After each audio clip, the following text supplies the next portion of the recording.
샬롬, 하나님의 말씀을 묵상할 수 있음에 기쁩니다. 오늘의 말씀주기 강연 간사입니다. 2021년의 첫 달이 벌써 다 지나가고 있습니다. 새해 하나님의 은혜 속에서 결단한 바를 잘 이뤄가고 계신가요? 오늘 큐티 묵상을 통해 스스로를 돌아보고 앞으로 나아갈 힘을 얻는 여러분이 되시길 축복합니다.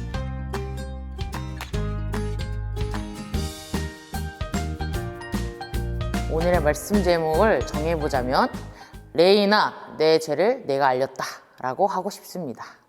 에스겔은 하나님의 영광으로 회복된 성전 안에서 하나님의 명령을 듣게 됩니다. 먼저 하나님은 당신께서 들어오셨던 동쪽 문을 영원히 닫아두라 말씀하십니다.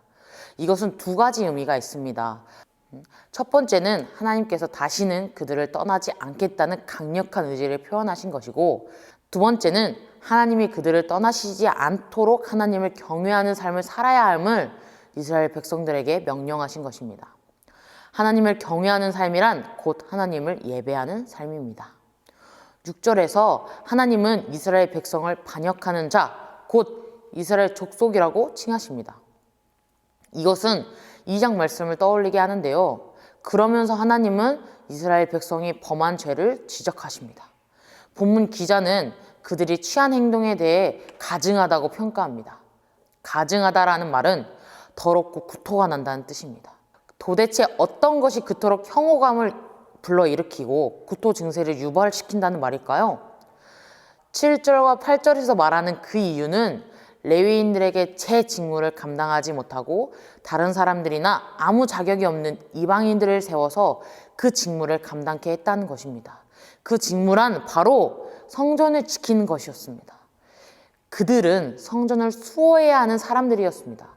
출입을 금지하는데도 불구하고 굳이 성전으로 들어오는 사람들, 이방인들은 말할 것도 없고 이스라엘 백성도 죽일 것을 하나님은 명하셨습니다. 레위인들조차 성소의 기구와 제단에 가까이 할 수 없음을 알 수 있습니다. 만약 그렇게 할 경우에 그들은 죽음을 각오해야 했습니다. 하나님은 이 막중한 임무를 레위인들에게 맡기셨습니다. 그런데 레위인들은 이 중요한 임무를 소홀히 여겼고 다른 사람들, 심지어 이방인들까지 이 일에 가담시켰습니다. 성전에 들어올 수 없는 이방인들을 하나님께 제사 드리는 거룩한 곳에 데려온 것입니다. 이것은 성전을 지키는 책임을 맡은 레위인들이 해서는 결코 안 되는 일이었습니다. 이방인들은 성소에 들어올 수 없다고 하나님은 명확하게 말씀하셨습니다.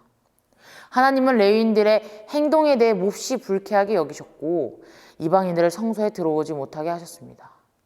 그리고 레위인들도 하나님께 가까이 나올 수 없도록 하셨습니다.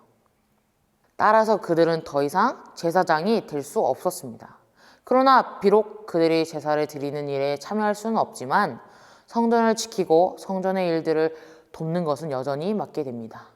그리고 제사장직은 그 직분을 충성스럽게 지킨 사독의 자손들로 한정됩니다. 모든 특권에는 책임이 따릅니다. 맡은 일이 크든지 작든지 맡은 자가 할 일은 충성뿐입니다. 오늘날 우리에게도 하나님이 맡겨주신 일이나 사명과 직분이 있습니다. 그것을 내 마음대로 내 뜻대로 행하는 것이 아니라 하나님의 뜻에 따라서 맡겨주신 일과 사명, 직분을 잘 감당해야겠습니다.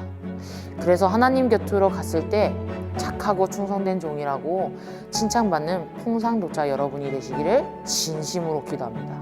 샬롬.